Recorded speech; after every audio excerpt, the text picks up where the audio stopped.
Welcome to the Ardan Labs podcast. Oh, yeah, you're not going to believe this. In fact, you must already believe it because if you're listening to it, then you already know that I have the one, the only BiaSciLab. That's right. You don't have her. I've got her for the next hour and a half. There she is. Bia, thank you for joining us today. Thank you for having me, and thank you for that WWE wrestler sort of style intro. That was epic. Yeah. Well, when I get this excited about a guest, it's hard to hold back. Okay. So, just for everybody to know, I have never met Bia. I've never talked to her before. She started showing up on my Twitter feed, and she seems to be all over the place doing some really cool stuff with security and things like that. So, we're going to discover Bia during this episode here. So, Bia, a couple things. Just to start off, give me the 60-second spiel on what you're doing today.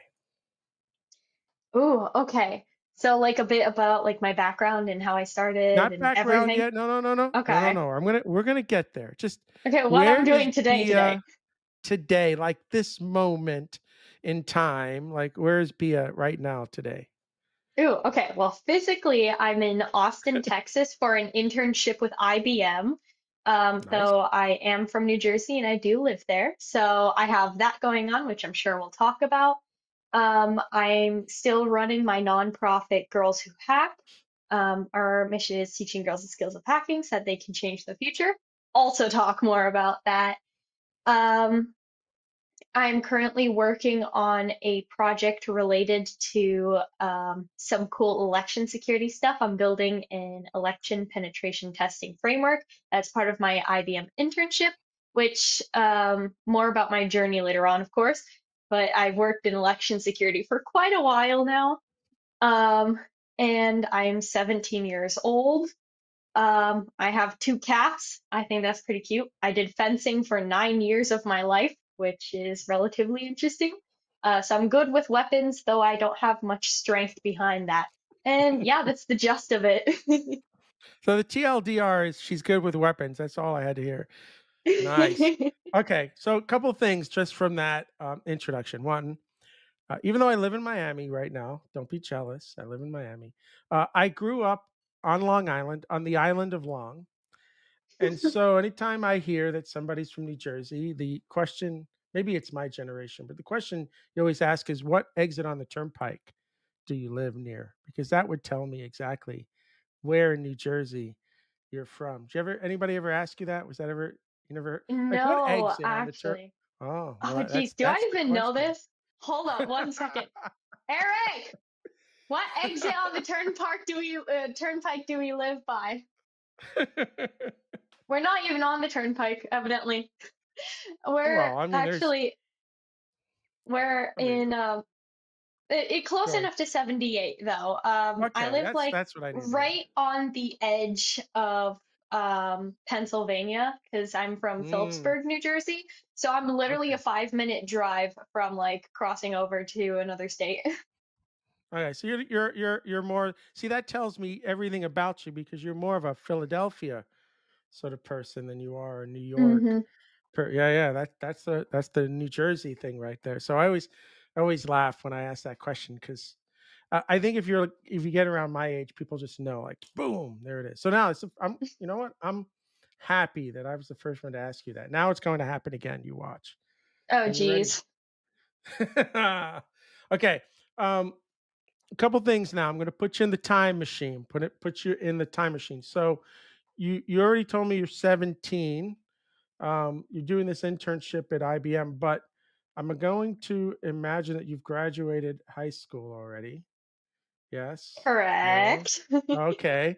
And then I'm going to guess that the year you graduated high school was 23, 22. Like, talk to me here. Okay. Well, okay. So that's also a little bit of a story, which I will delve into right now. But I was I went to like in-person school for elementary, middle school, but then I became homeschooled for high school, which allowed me to finish high school at age 16.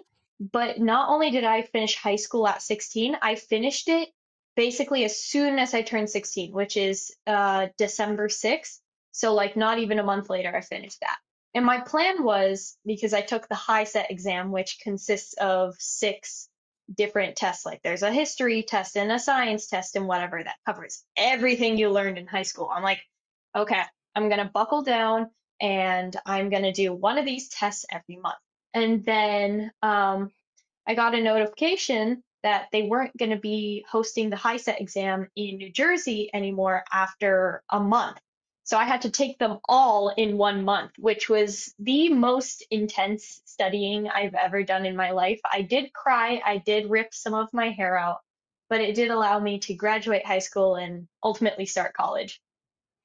Okay, time out here. Time out. Time out. Now, you don't know me. I got 7 kids I manage. Okay. Now, Wow. number six, they're all numbered. They're all numbered. So, number six is she's your age. She's gonna turn 17 in August. She just finished her junior year in high school. She's gonna start a senior. So, I'm trying to, I'm placing you kind of with all the kids that I have here.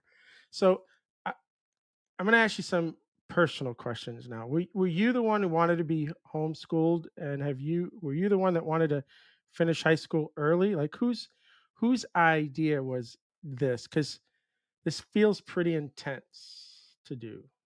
Ooh, yeah, true. Okay, so when I mean I cried and I begged on my knees to my parents to homeschool me, I mean I literally did that.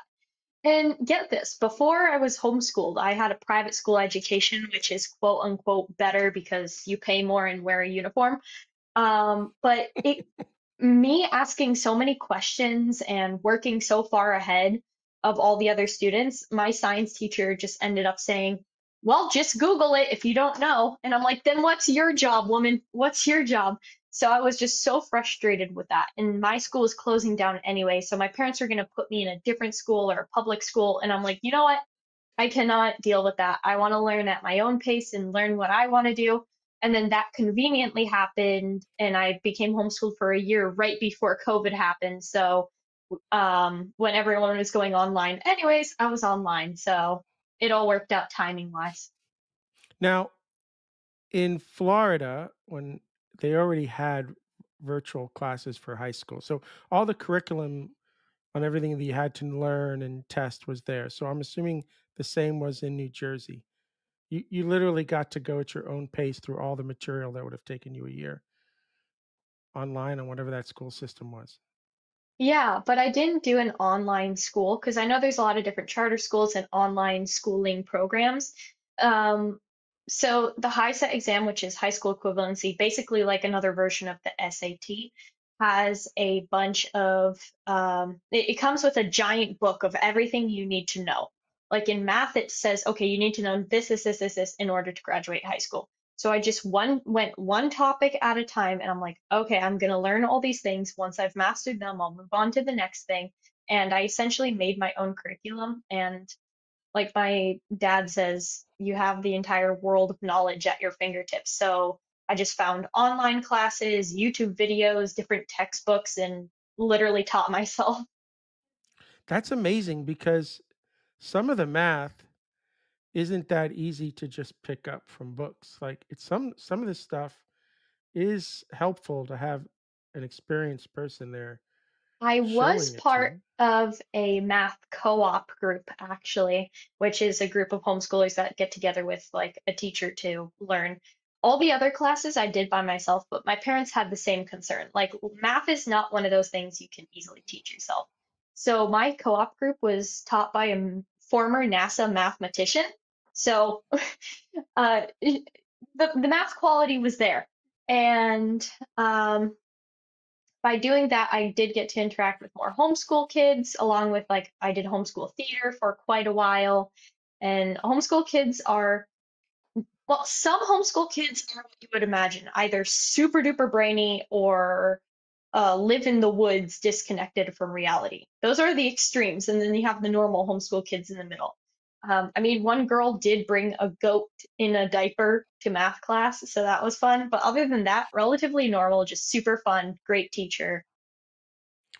I'm glad that you're telling me that you had social experiences along with this because that's sometimes my fear, right? You're going to isolate yourself to a point where you're going to miss out on the social skills. Now you were developing them anyway because prior to high school you were going to school, which was good. But, you know, high school or normally the 4 years of high school you take, they're really formative years.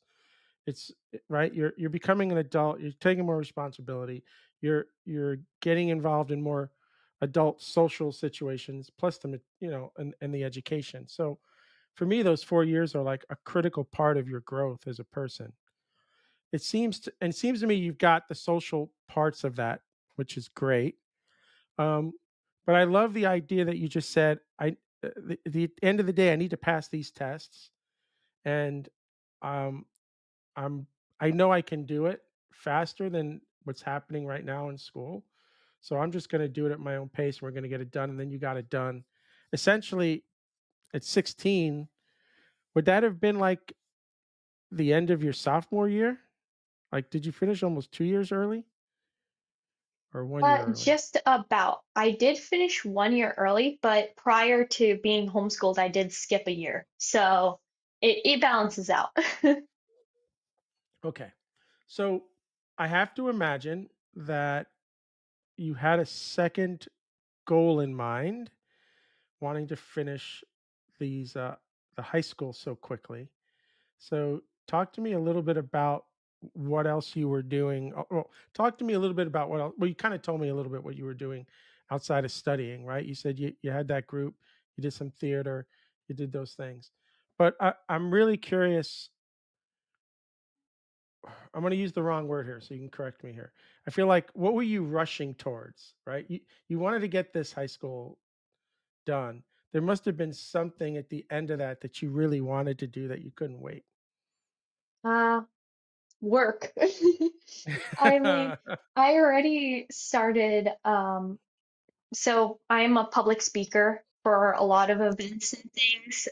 So sometimes companies will hire me to go out and either teach a class with my nonprofit Girls Who Hack, or speak at their summit, or be a keynote for their business's big conference and those sorts of things. And for that, I travel a lot, about like a conference or so a month or two, conferences a month.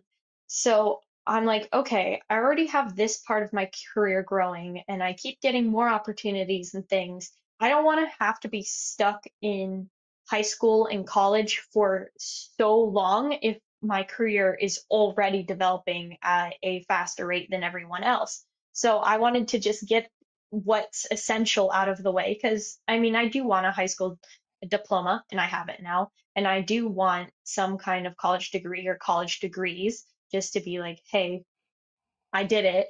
But ultimately, I just want to start working. I just want to grow in my career because I feel like, at least talking to a lot of my friends, they're like, I still don't know what I want to be when I grow up.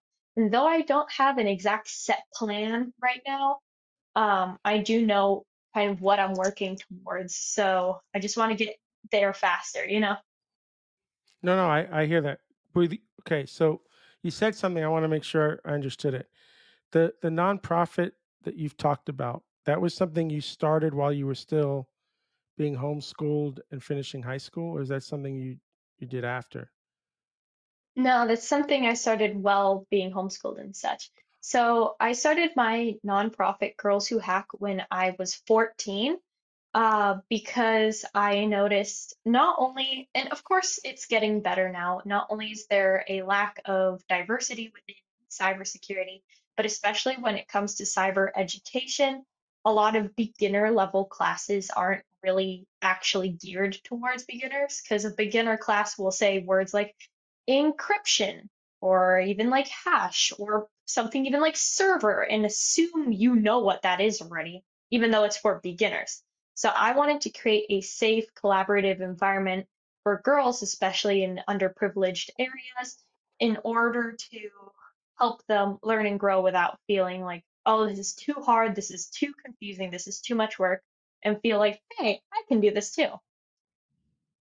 All right. Okay. I'm going to step back even more now. I actually hate the word security because it is so vague that when somebody says that they're like a security engineer or they're into security, I'm just like, okay, stop. Like, it's such a vague word. Like, tell me specifically what it is you're trying to secure. But I want to step back a little because you're telling me at 14, you recognized already that there wasn't the sort of organization and support needed to help people start to learn this. How did you get into this to begin with? Like, give me your journey to where you woke up one morning and said, I need to start this organization. Okay, I'm going to start with your first point first. What even is security? Security is a broad word because that's exactly what it's meant to be. Um, the security is just the securing of any tech application or any hardware device or anything tech based. And with Girls Who Hack, when I say I teach security classes, I mean I teach the fundamentals of different things like network security, the securing of a network, what makes up a network, what are some of the faults behind it, how can you secure it?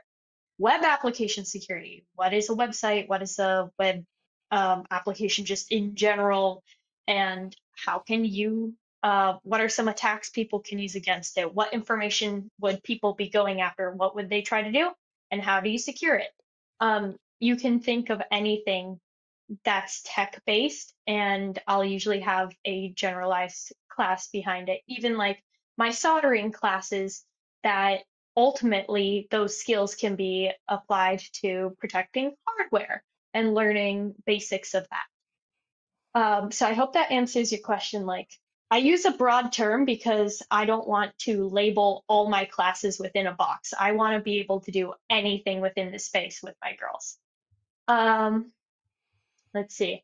As for how I personally got started, um, I I want to started, know, I want to yeah, know, I want to know the moment the moment, the thing that made you wake up the next day and say, I'm going to do this. Like whatever that moment was, right? That life changing moment. okay, got it. Here we go. And I'll get to the moment in just a second because we have a very little context we need. Um, Dad has worked in tech in general his whole life. And when he had me, he's like, oh, I'll have her try some of this stuff, see if she likes it. So I started soldering at age 8. Then I started programming at like kindergarten, first grade. Then when I was 11, Dad took me to my first cybersecurity conference, which is a B-Sides. And I met a ton of cool people. There was a place called Destruction Alley where you could literally take apart an old computer or like a keyboard and stuff and kind of look and see how they worked. And I saw different people speaking at this conference about things they were passionate about, things they did, things they learned. And I'm like, hey, I want to do that. And I had recently learned about like secret ciphers and secret messages and codes. Like the Caesar cipher and Rope 13 and any shift ciphers and different things. And I'm like, I could teach a little class, a little talk on this. So I got in front of like 10 other kids and their parents, and I put a little slide deck together and I created some puzzles myself and I presented for 30-ish minutes, and there's actually a video of it online and I think you can see it on my website too, of like tiny 11-year-old me just running around the classroom and talking passionately. And I thought that was super cool and super fun. Is like, if I have this knowledge and I have the ability to translate it in a way other people will be engaged, entertained, and actually absorb the information, then I might as well do that. So I'm like, hey, Dad, I want to learn more stuff so I can talk about more stuff. And it just grew from there. And that, like, the first time I ever spoke was definitely my aha moment, you know? Nice. Yeah. Are you a visual person in terms of the way you sort of think about and learn things? I'm a very Oh, visual person. I have to see in my head. Yeah. definitely, especially with tech and stuff. Like, if you gave me an article without photos, and I didn't know how networks worked, and it tried to explain it, I'd be like, I don't get it. But if you showed me like some simple boxes with lines between them, I'd be like, oh, yeah, yeah, yeah, I can map that out in my head. Especially when you get your head in a terminal and you see all those commands, it's easy to lose track, like, what directory am I in again? So I do like the whole visualization of it. Bloodhound is my best friend. But yeah, So that going to that conference and meeting all those people and then having the experience of giving that talk kind of triggered you to say there's a need for this and I want to do more. yeah, definitely. I mean, So when I first entered the field, even I struggled with finding good, engaging content that wasn't too technical or outdated or anything like that. So I wanted to be the person to create that content. so at that point, do you say, Dad, you know what? I really enjoyed this. I want to do more of it. It sounds like your parents have been completely supportive and giving of all their time to make sure that you could do all these things. Oh, definitely. And I'm very thankful for that. Like I said, Dad has worked in this field, and my mom is a stay-at-home mom, and she took care of me when I was homeschooled and such, and takes care of my dad too. So, given the way our family is and everything, we did have the ability to just help nurture my growth. And when I was homeschooled, that allowed me more time to be like, hey, I want to also, alongside history and science and English, learn all this tech stuff. So it gave me time to really work on my passions, develop them. And I think the more conferences I spoke at and the more classes I taught and such, my parents were like, okay, she's serious about this. We can make this into a career path. I mean, I didn't even think about talking in conferences till I was much older. So was it after talking at that one conference, was it people coming to you and asking you to go, or have you been applying to conferences? Because you're trying to finish high school between the time you're 14 and 16. It's not like you aren't super busy. So you're trying to you're starting this organization. You want to build all of this content. You still have to finish high school. Like is I'm hoping you still have time to breathe, at least have some fun, weekends. Like it isn't all heads down work, right? No, no, I wouldn't do that to myself. And my parents also make sure I'm not overworking myself too hard. When it comes to applying to conferences, it's worked the same way my entire life. Is before I was really established in the community, like I have an online presence, I've had a network built, I have a reputation essentially. Uh, Thankfully a good one. And it wasn't until after like 2 years of speaking that people were like, hey, can you speak at our thing? Hey, can you do something with us? And if you want to build an image, you have to start somewhere. So it wasn't for a bit until I really got into it professionally. I, I want to hear more about the organization you start at 14. Okay. So now this organization is like 3 years old. So what was your initial idea for the organization? Was it to hold workshops? Was it to do it virtually? Was it to do it in person? I'm kind of interested in kind of where your head was at the time and how you were, what you were thinking in terms of that. Ooh, okay. So I've created some online content before, and especially during COVID times, that was pretty relevant. But I prefer hands-on workshops for numerous reasons, other than the personal connection, but also making sure the girls are engaged and not distracted on their laptops, because if I can't actually physically be with them, I can't make that connection.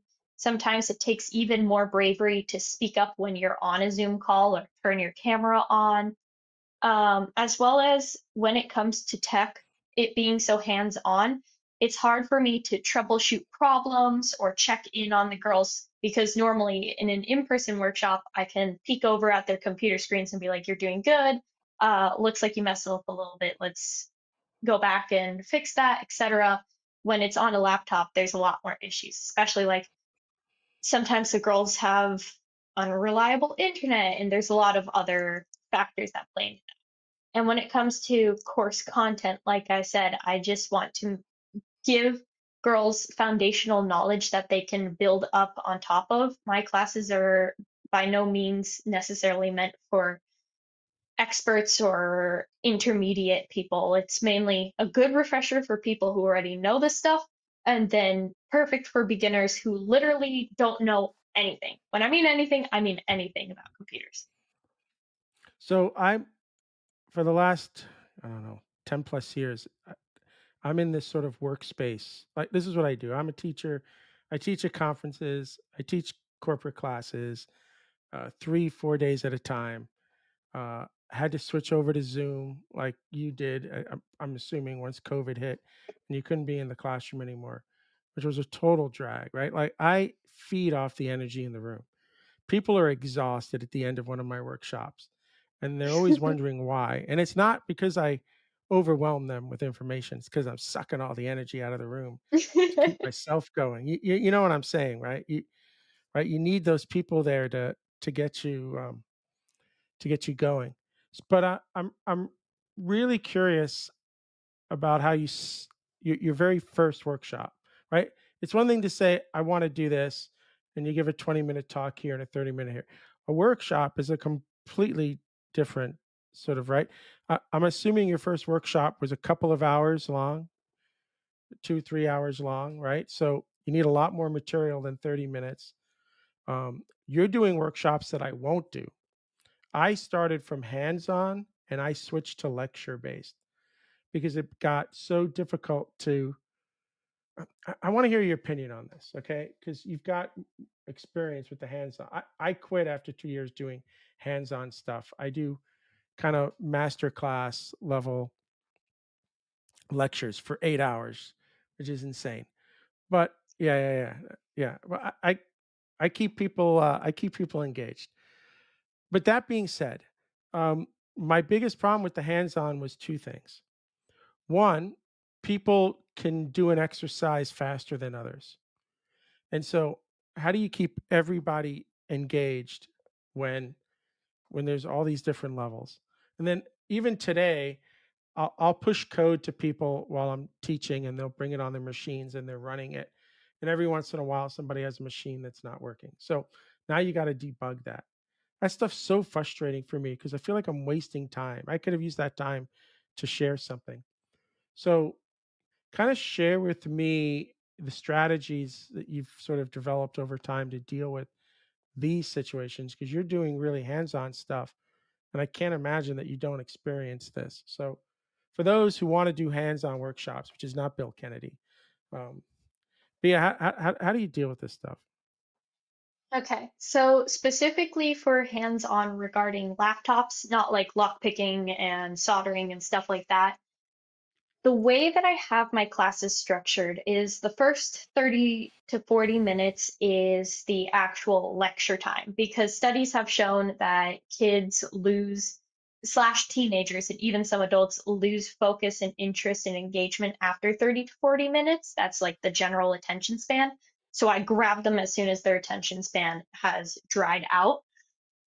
Um, then the way I do it is very step by step. So if we're okay, one of my workshops is building a home lab. So it's installing VirtualBox, making a virtual machine, putting OWASP Juice Shop on that virtual machine because it's a Kali Linux virtual machine.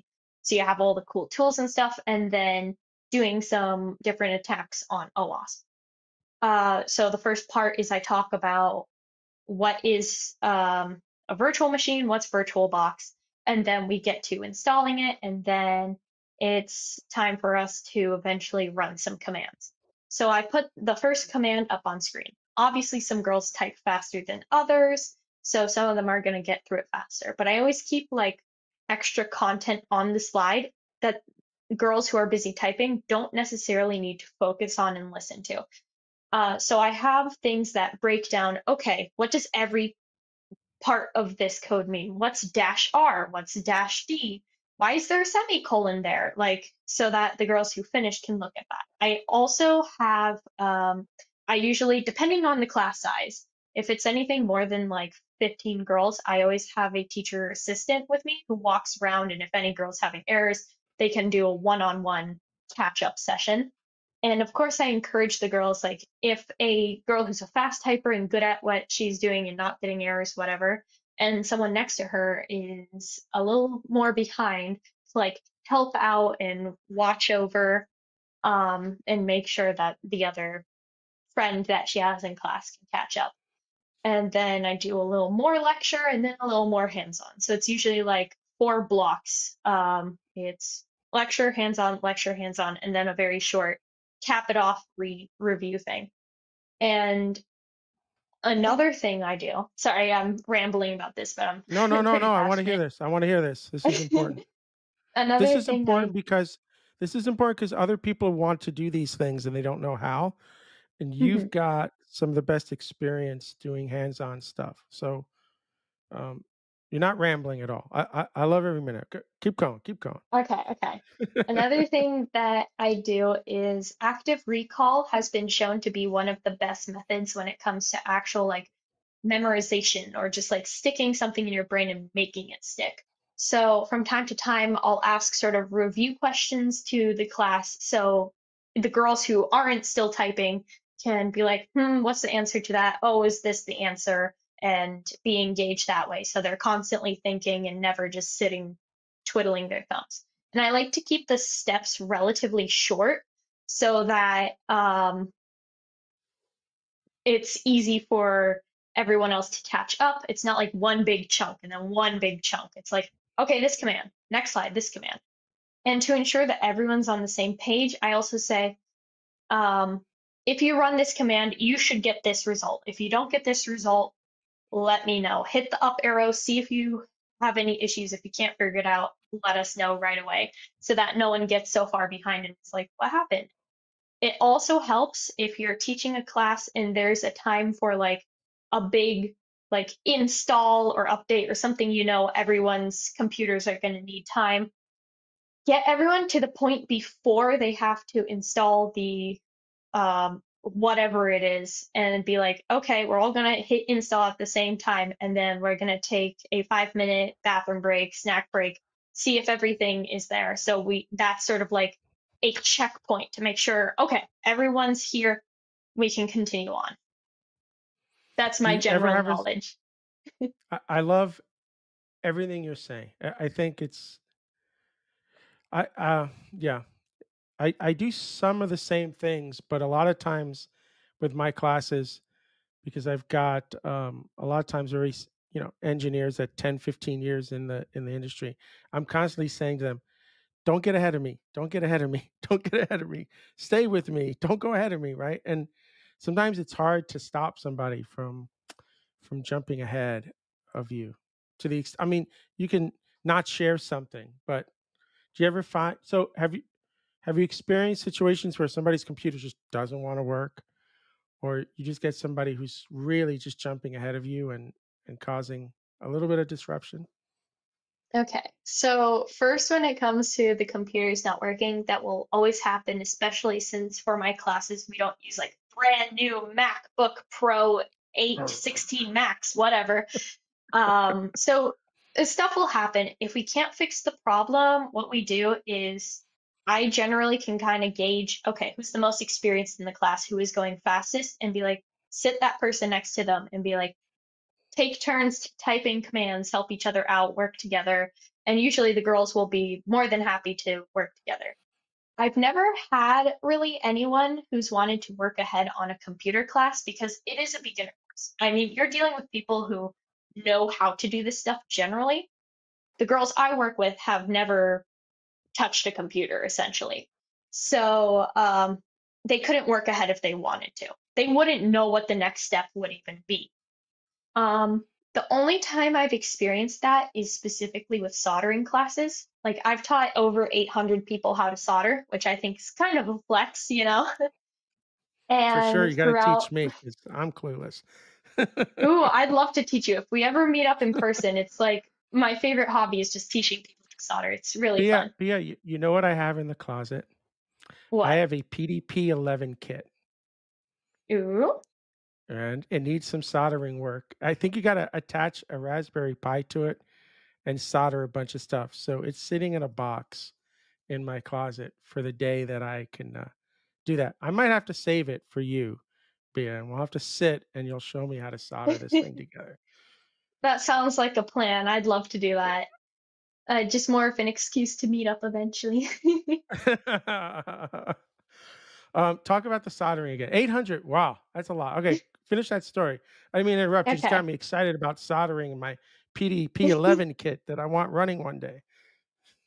Okay. So, ooh, let's see. Soldering. Soldering is pretty fun. And so once someone usually gets the hang of it, if they get the hang of it fast, they want to rush and go ahead and be like, yeah, I know how to do this. But then they end up putting the resistor in the wrong way, the battery pack's flipped, etc. So I always, kind of cautionary tell them like try not to get ahead for these reasons. This might happen, etc. And if I see someone who does have the ability to go ahead, I'll like whisper them the next steps and generally how to do it because I know they'll figure it out. But I usually tell them like, hey, if your neighbor is going slow, try to help them because you're pretty experienced. If they're having like any joint issues and conductivity problems, try to troubleshoot it. Like, be my teacher's assistant if you think you have the ability of the teacher? I love that. One of the things that I do in the class sometimes is when I know I've got to talk about some basic things, and I know that half the engineers in the room are going to feel like they know this already, and I don't want to lose their attention because it's easy. Oh, I already know it. I don't have to listen to Bill for the next 20 minutes. One of the things I do with them, it's similar to what you're doing. I'll say to them, okay, look, if you feel like you know this material already, well, everybody in this room at some point is going to be a teacher. Maybe not formally in front of this class, but you're going to be at work and somebody's going to ask you a question. And at some point in your career, you're teaching whether you know it or not. So what I want you to do is don't listen to this information as if it's new to you. Listen to it in a way that you know you're going to have to teach it one day. Listen to how I'm teaching it. S- Identify in your head what you like about the way I'm teaching it and how I'm not teaching it. And then set yourself up to be able to teach it to somebody else tomorrow at work. And that tends to get those people that would have disengaged sort of staying with, at least the majority of them staying with me. And I feel like you're doing the same thing when you say, hey, don't get ahead of me. Find somebody that's struggling and begin to develop your skill to sort of share what you've already learned quickly and teach. I love that. Exactly. And you don't truly understand something unless you're able to teach it. And I've said this before in other podcasts. It's easy to speak about something. It's not until you try to write it down do you really, really have to understand it because there's no context with the written word. And you find that you really didn't understand something the moment you have to sort of write it down. Do you get that same experience? Definitely, especially with certain topics, it's hard to put things into words and explain it that way. Yeah, and unless you can explain any topic to like a preschooler, unless you can really be able to dumb it down to its core basics, then you don't really understand it thoroughly enough to be able to explain it. So you're doing something that I find to be incredibly complex to do. I teach people who already have programming skills how to be better engineers. Okay. I don't teach the programming so much. I teach the engineering. Teaching programming is incredibly complex. And I want your thoughts on this, but I'll give you an example. Take somebody who's never written a line of code and try to teach them what a variable is. And I've tried with my sons, right? And I've tried to do this. But the more you know, the harder it is because how far down the rabbit hole do you go in teaching that? You can't start teaching about memory and memory locations. You can't start teaching about caching systems in CPUs, right? Like that's insane. So finding that place about how far down the stack you go is almost as important as even trying to just find the words to describe that. What are your thoughts on that? Yeah. Um, I kind of agree. I think especially with whether it be a ultra beginner or like if you're trying to explain things to a kid or a high schooler, like a teenager, the trick is to sort of make a story behind that, and try to use like examples, even if it's just kind of silly. It's always good to tell a story, create characters. Like the way I explain what an API is, as I use the example, like the client, aka you and your website, is like you going to a restaurant, and then the waiter or waitress is the API, and then the server, the web server or whatever it may be, that is the chef. You wouldn't go directly to the chef and ask, "Hey, I want a cheeseburger." No, you would tell your waiter, and then your waiter takes your information, then gives it to the chef. And then the chef doesn't just come bring the food to you. The chef brings it to the waiter, aka the API, and then the API, the waiter, brings it to you and to your table. And then just sort of breaking things down so that it becomes a little story. It's easier to remember and easier to imagine and simpler to recall. I really love the way you're kind of sharing that visualization with everybody because you're putting them into the real world, and then I imagine that as you start trying to implement that, you're bringing the real world back in by naming things a certain way, and right. So you're just keeping Yep. that visualization going. Yeah, that's really brilliant. There's there's a whole art to that. Like and I say all the time, I just teaching programming, especially at the level you are, is a whole nother skill set and I think it's much harder, 10 times harder than taking somebody that's already got that sort of skill set and then maybe improving them up a notch. But that that leap is I've tried to sit down and write the beginner programmer book, and I find myself going down the rabbit hole every single time. I mean, you must catch yourself going down the rabbit hole sometimes. A little bit. If we're talking programming specifically, I think the real trick is being able to see what your code has done, because especially if you're teaching a kid, it's like you print hello world. Well, whoop-de-doo, there's self-driving cars. Why is this interesting? Why is this important? Why do I care? Um, and I talk about them a lot because they're the best. But No Starch Press, who has a million books on a million things and they're all absolutely perfect, they have a book called I forgot the exact name, but it's something programming in Minecraft with Python. And the way that it works is you get a Raspberry Pi, you put Minecraft on it, like the free open version, and that's ultimately programmable if you hook it up with some Python programs, and then you can make it like your Minecraft character can walk around and leave a trail of gold behind them. That's freaking cool, and kids like to see that because it's like I programmed a video game kind of a thing. But if you just make the computer do math equations, they'd be like, okay, my phone can do that too. Why should I care? Because if you give a kid or a teenager the why, then they'll care. Kind of like, I mean, you have 7 kids, so I'm sure you've dealt with this. It's like, why should I clean my room? It's just gonna get dirty again. Like, why? Like, Because I when it told comes, you so. exactly. So it's the same thing, is when you're teaching something, you need to give a point to it. You need to have a reason why behind, why am I doing this? Why should I do this? Why is it cool that I'm doing this? And if you ask like almost any middle schooler, why do you want to learn to program? They're always going to be like, so I can make a video game, from what I've seen at least. So incorporating the Python with Minecraft is cool.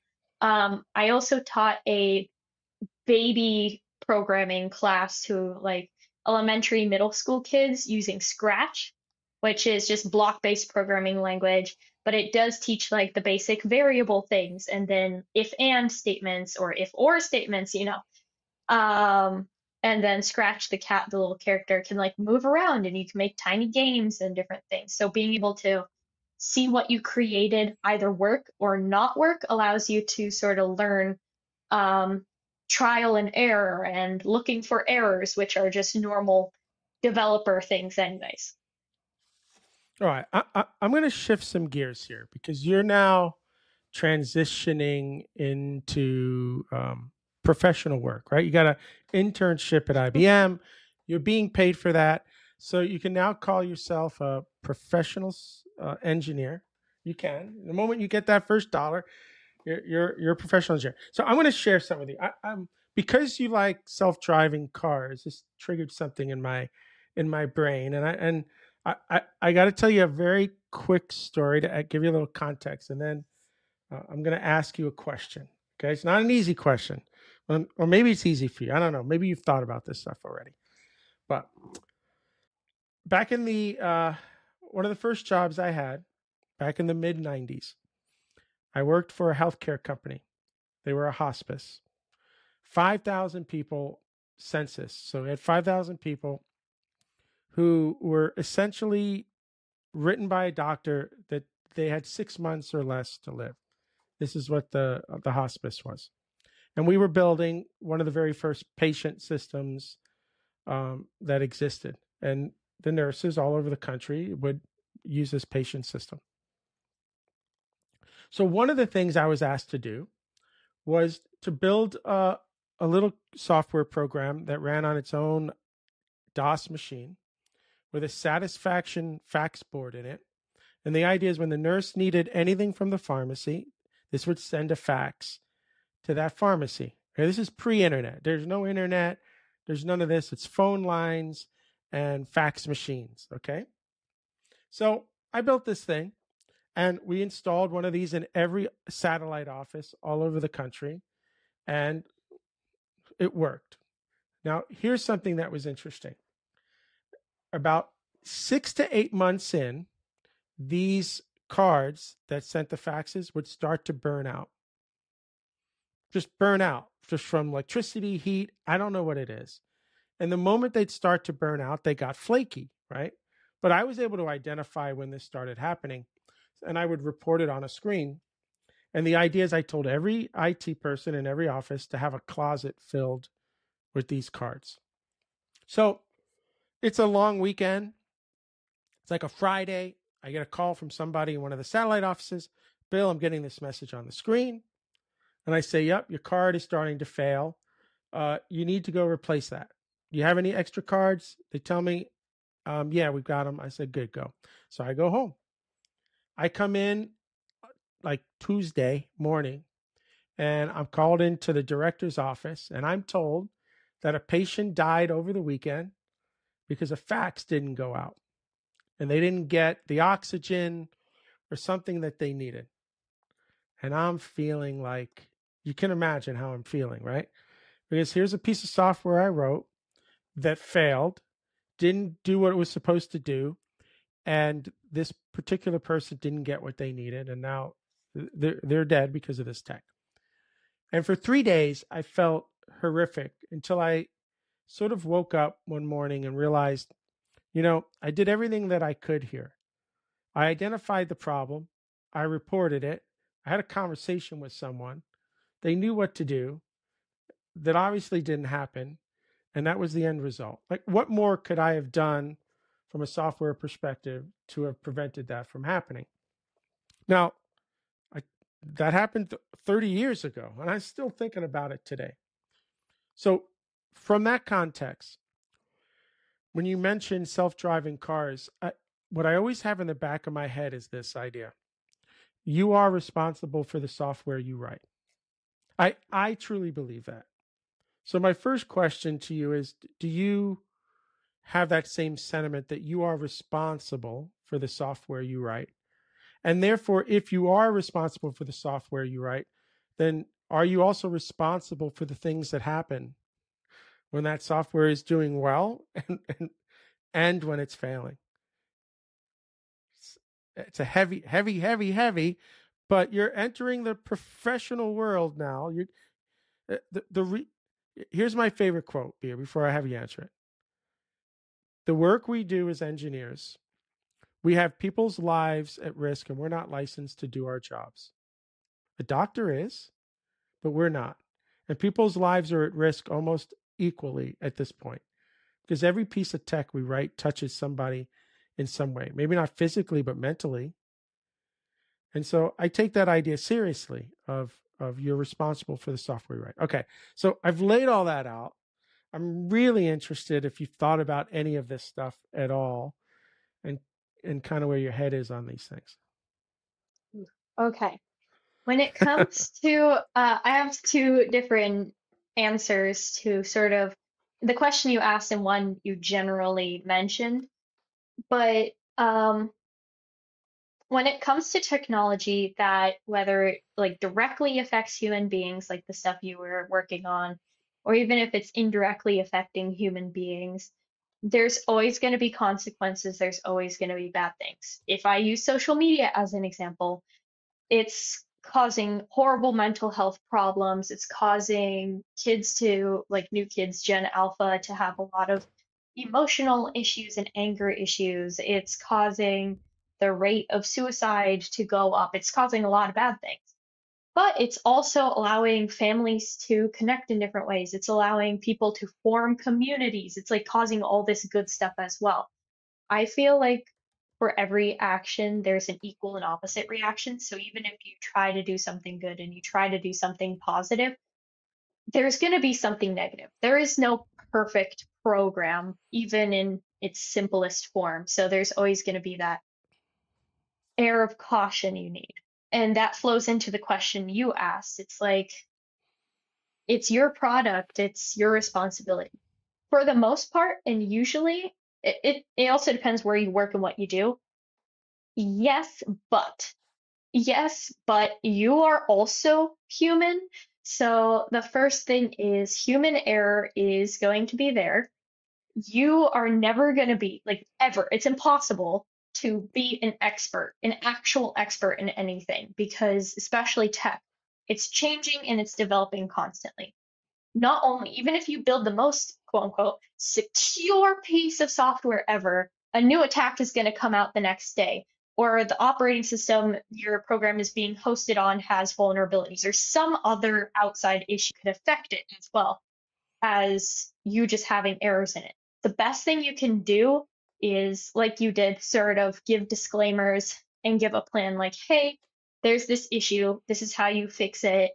Here are the repercussions. We need to worry about this. So, as long as you do it to the best of your ability when it comes to your software or whatever that you developed, get other people who are experienced or even less experienced to check it over and give a second opinion, you're happy with it. And then you also attach a lot of disclaimers to it, have backup plans for it, be ready to patch whatever else, then you've done everything you can do. And failure is usually inevitable, but there are ways to prevent it, postpone it, or um, lessen the blow.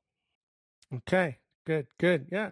These are you, and I don't I mean I went to university so long ago, but I hope when you start university and start all this stuff that they do these sorts of ethical classes because I think they're more and more important now every day, especially now with the self-driving cars that are going to turn into self-driving drones that are all going to be AI based, right? And all this stuff is there's so much coming down the pike that if we don't have this ethical and moral compass, it can get really really scary. Mm. And this is personal opinion, kind of going off of psychology ever so quickly, since it's one of my passions. That's why I love the question you just asked. That's like, ooh, so cool. Um, when I started college, the first classes that I took like, other than some basic ones, I took interpersonal communications and sociology. Sociology, I feel like everyone should take. Everyone. Psychology would also be cool, but sociology shows like how groups work, how things in like groups of people interact. How are all of these things formed? Like, how is a culture formed? How does it change? What makes something okay in one culture and not okay in another? Just to better understand why we as humans do what we do, less from a personal scale, more from a wide scale, which helps, with the brain running and like asking these ethical questions and such. and interpersonal communications, which is more like, guess what? We're all human. We have to live on the same planet. We might as well try to compromise and get along, you know? And we Yeah, yeah, need yeah. more of that in tech for sure. We do. I feel like if you don't want to, in the simplest term, I feel like if you don't want to take some responsibility for what you're doing, then I don't want you doing it. I almost don't even care what it is, right? I just don't want. It's scary to me that you're doing that because then you Yeah, don't care. completely agreed. Hmm. All right, so change the gears again. So you're currently in university. When did you start university? The was it this year in the fall or wait? It can't be this year in the.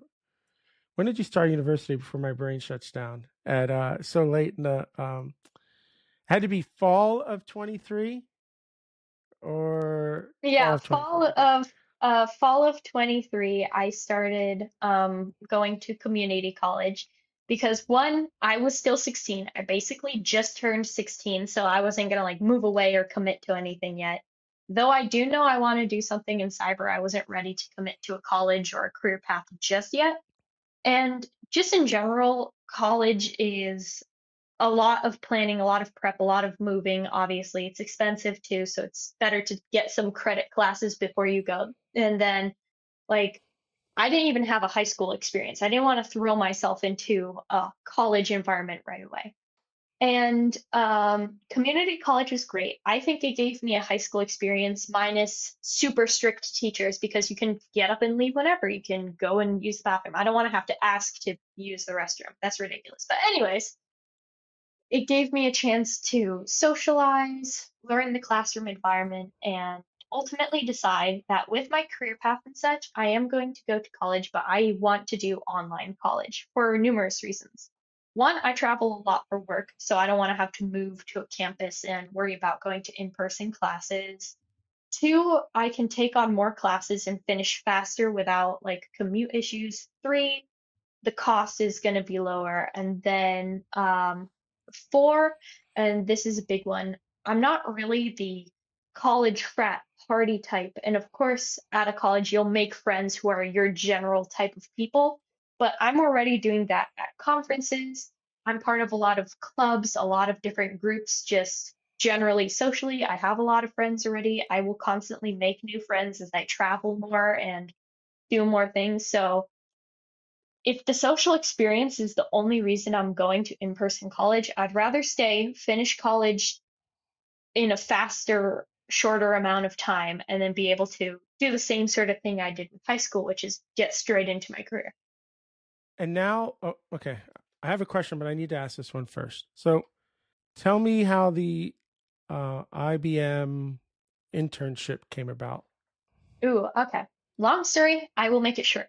Um, at DEF CON, I went to the Root party because I have some friends there, and I met the head of X Force Red, which is IBM's Red team, as you can imagine, with their whole consulting branch. Very cool.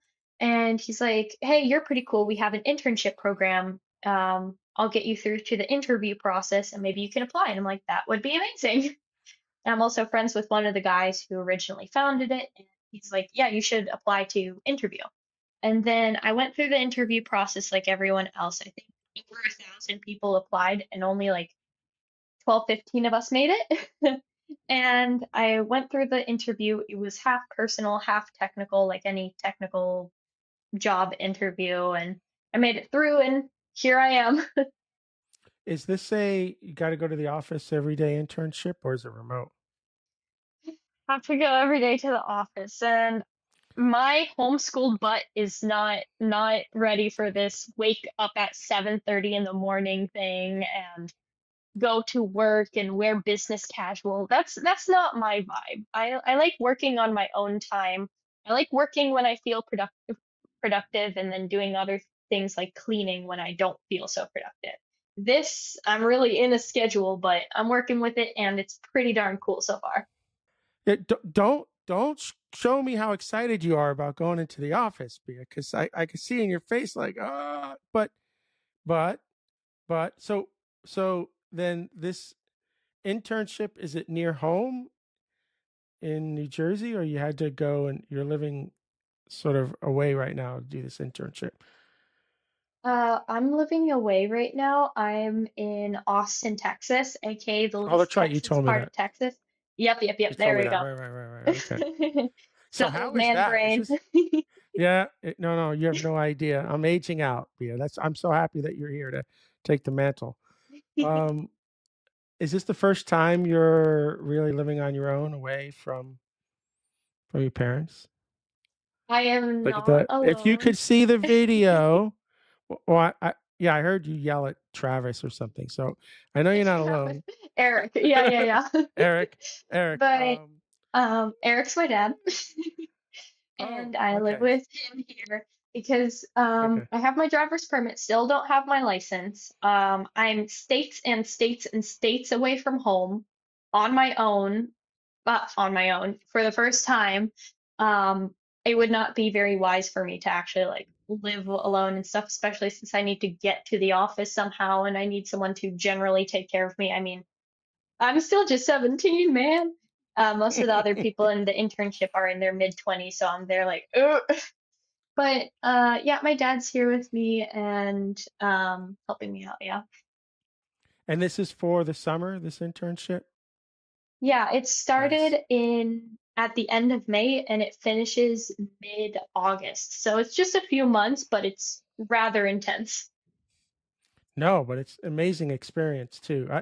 I did a couple of internships um, when I was like 18, 19 at an aerospace company, and I still remember that today. I got to touch some, not, did I touch anything?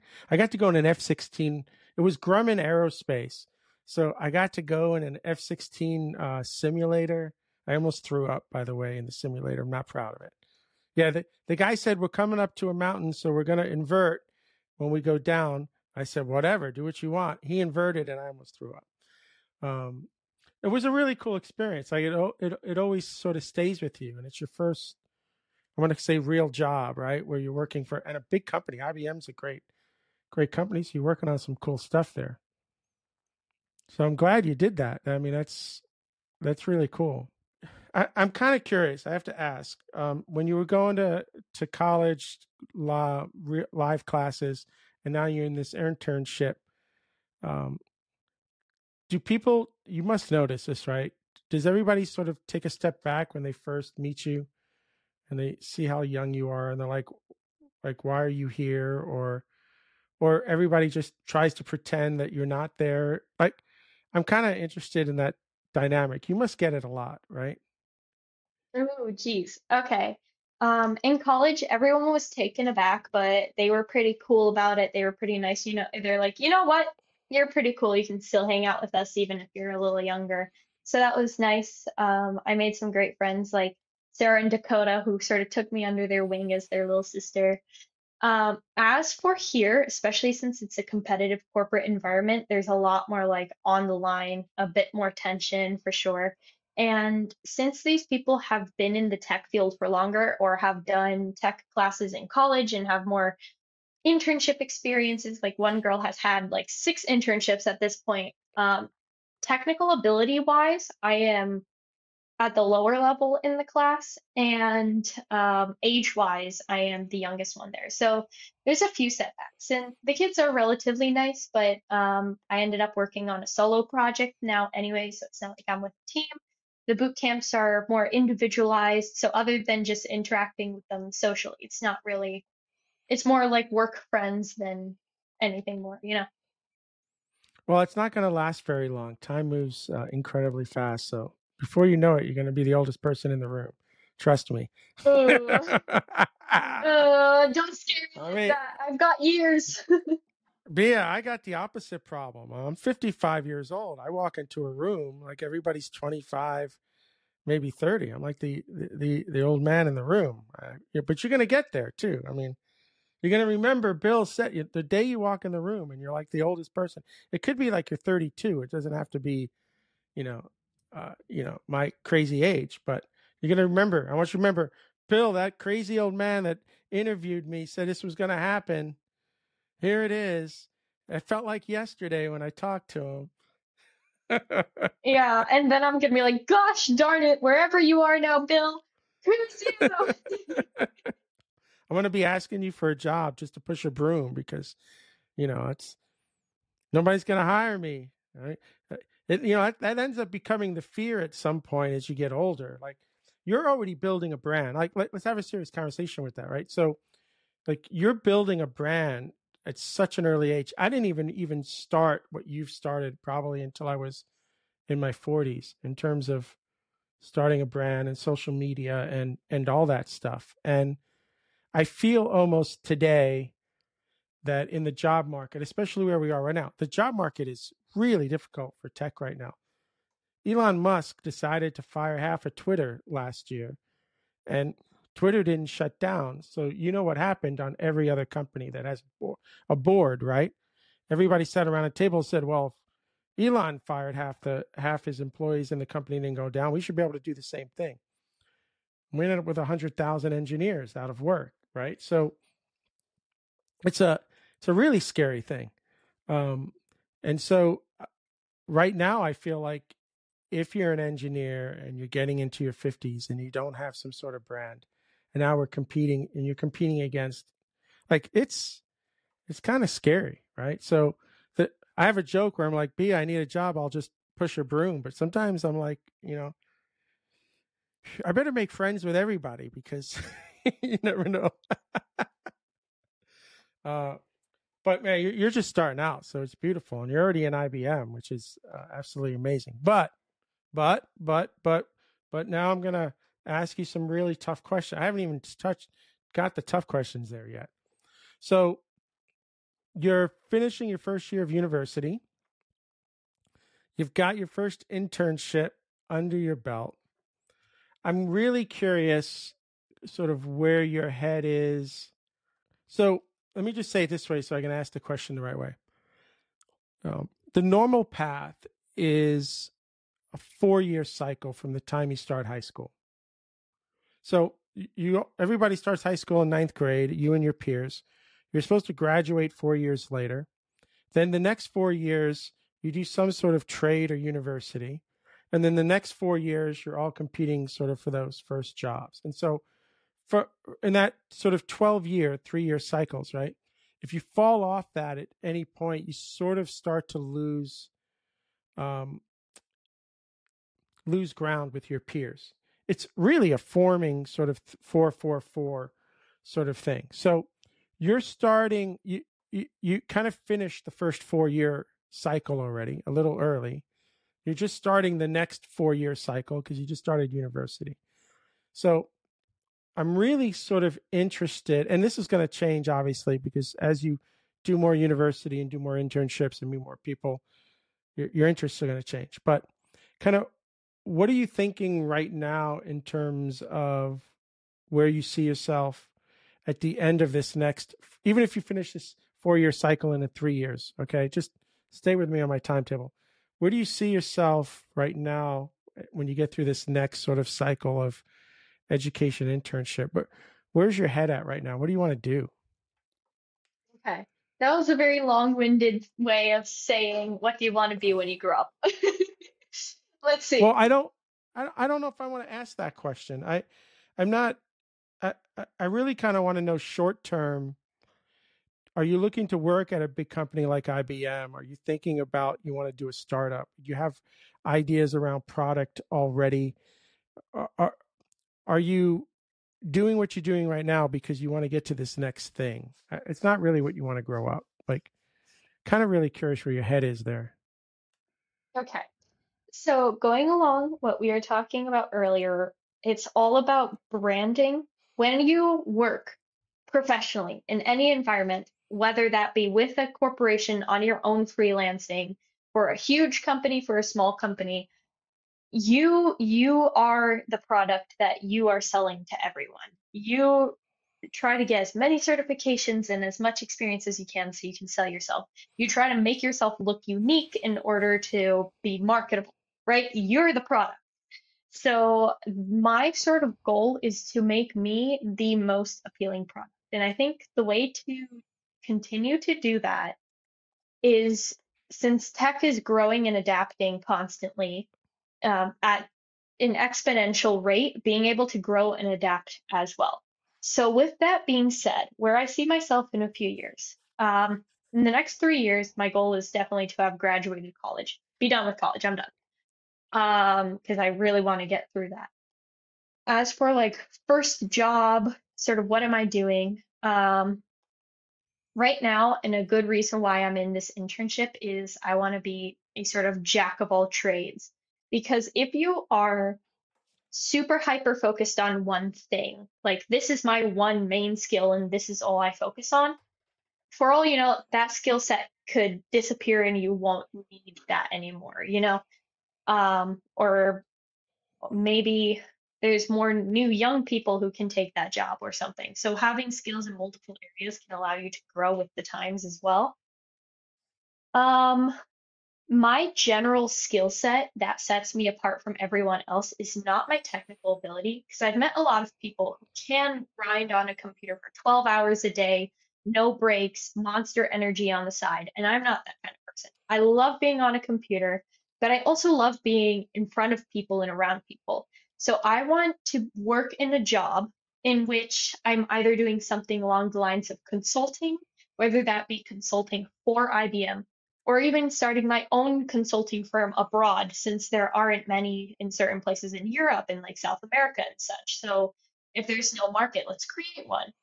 Um, I want to continue with Girls Who Hack, see how I can develop that, how I can grow that, mainly as my own passion project, my way of making an impact in the world, as well as a potential way to sustain myself and my brand. I want to continue to public speak and teach, which I don't think I'll ever stop doing as long as I make new content and stay relevant in which I'm doing. And like I've mentioned before, I do a lot with election security. And elections are not just going to disappear anytime soon, unless you're a crazy conspiracy theorist. So I have some ideas of what I want to do around that space, and I'm already sort of working towards that. So just keeping myself flexible, but knowing what sets me apart and working on all those general skills specifically so that I can apply them to any job or any group or company or even myself that I work with. I love that. And I feel like you're leaning much more in having the flexibility to do what you want as it comes up. So I feel that entrepreneurial sort of spirit flowing through you, Bia. It's gonna, it is. That's what's going to happen. And I like the idea of the consulting side of things too. I love that. Now we're just about out of time, so I have to ask you this because you're so super focused and you have this great plan in front of you and you're executing it to the T. But um, give me at least your top three things, fun things that you'd like to do. Say over the by the end of 2025. Give me like three things. It's not tech. Like you want to go see Tokyo or something. Like you got to give me some 2025 bucket list items that you have to do. Even if you got to drag dad along and it's not on his list. Okay. Ooh, fun bucket list ideas. I love this question so much. Number one, ride a horse through a drive-through, but specifically Time out. somewhere weird. Okay, you ride horses already? No, I did So it's once in not even Peru. okay. So it's not even learn how to ride a horse. It's ride a horse. Okay, time out. Time out. Tell me where this idea comes from. No, I saw it somewhere once, like someone did it, and I'm like, you know what would be hilarious if I did that? But I want to do it so effortlessly and casually, because why not, you know? Yeah, acting like you're not doing anything out of the ordinary there. Okay, ride a horse through a drive-through. I love that. I didn't expect that. This is beautiful. Give me two more. No, yeah, give me two more. Give me two more. Give me two Okay, okay. more. Work at a haunted house because I love acting and I think scaring children and happy couples would really give me a lot of joy. Oh, so it wasn't like do your day job sitting in a haunted house. It was have some job at a haunted house. Yeah, like be one of the actresses that like jumps out at you and like scares you because I really want to make someone cry in the least evil way possible. So what you should do is apply for Halloween Horror Nights at Busch Gardens. They have the best. I think it's better than Universal. I don't like that stuff. I won't go in those haunted houses because I'll swing first without realizing it, and then I get in trouble. But number two, child number two loves that stuff. And they would go to the Halloween Horror. Have you ever been to Halloween Horror Nights? No. Okay, so you got to add that to your list. I think Busch Gardens is better than Universal, but Halloween Horror Nights, and then you can apply for a job and work in the haunted. I think you'd be so you have two types of jobs there. You can work in one of the houses, or you can walk around in like a scary costume and interact with people. I think you'd like that more. Definitely, definitely. That's for sure. Okay, well, it's going to be October in a few months, so Exactly. I, It's almost time. I think you need to be there. Dad, Dad, she's got to go to Halloween Horror Nights. Okay. Um, On my way for my bucket list. that's it. Yeah, right. You got to check that off. Okay, one more. Ooh, okay. I want to host a dad party, but not what you would think. It's not like Yeah, have you? inviting a bunch of dads and having a party. It's me and all my friends dressed up like our dads, pretending to be our dads and having a giant barbecue party because I feel like that'd be fun. Wow, these are really. I wouldn't have. I would have lost a lot of money trying to even come close to these things. Have you talked to your friends about this? No, well, the first idea has been cooking in my brain. The second idea is just my manic side really coming out. And then the third idea, I just came up with it because I think it'd be kind of So I think that could be your Halloween party after Halloween Horror Nights. Tell all your friends to come over and you do that. You could. do a barbecue. Yeah. I think you could check. Well, the horse one's going to be hard to check by the end of next year, but I think you could check the other two off fairly quickly. Now you have to. I don't want to hear it. I'm going to come. I'm going to reach out to you in December of 2025. I'm going to ask, "Man, did you check those boxes?" I better hear yes. Okay, will do. Will do. I accept the challenge. Okay, I'm glad. I'm glad. All right, our time is completely up. I could talk to you for another 2 hours, I think, and have Exactly. a ton of Same, fun. honestly. I lost track of time.